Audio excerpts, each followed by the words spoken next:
Alright, so back in 2006, people were really mad about the price of the PS3. The 60 gig was $5.99 and the 20 gig was $4.99.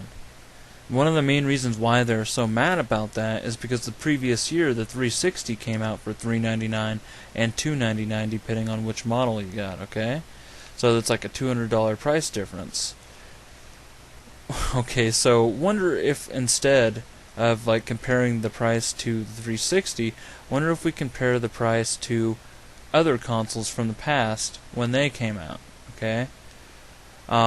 Two things that we got to take into consideration though. The first being that technology always costs a lot when it first comes out, especially if it's state-of-the-art, cutting-edge technology like a Blu-ray player.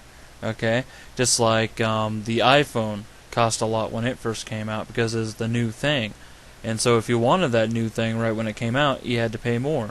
Of course, nowadays you pay significantly less for an iPhone or for a PS3 or 360 because it's older technology.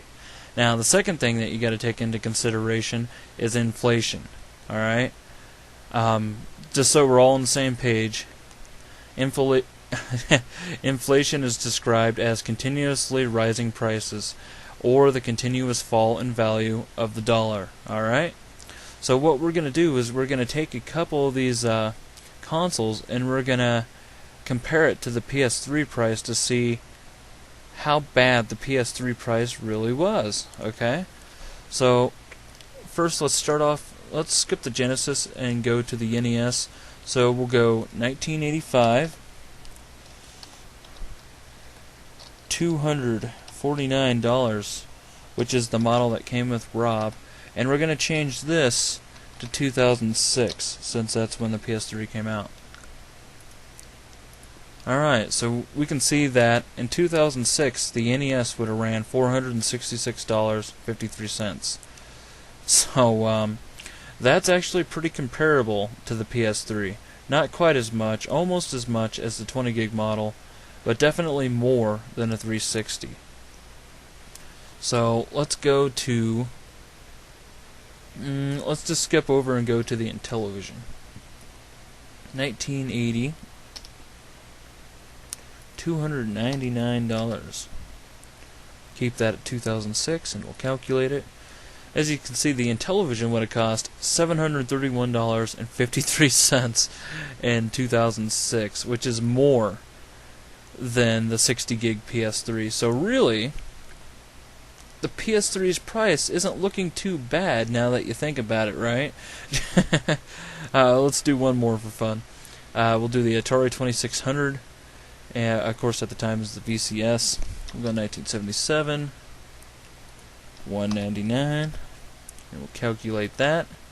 $662.02, which is $62.02 more than the PS3.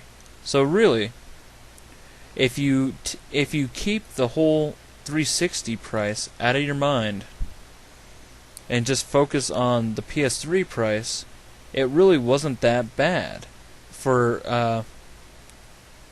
you know, brand new state-of-the-art technology and whatnot. Because yeah, I mean, it was less. It's technically less than an Atari 2600. So really, that isn't that bad of a price. Of course, you know, now it's much less, so we don't have to worry about paying $600. That's more like $300 now. So yeah. But you know, I always wondered why all those big, like, so-called professional gaming sites never took inflation and other console prices into consideration. You know, it was always just the 360 versus the PS3, and I think that's pretty narrow-minded. But yeah, I just thought I'd throw that out there. I thought it was kind of interesting.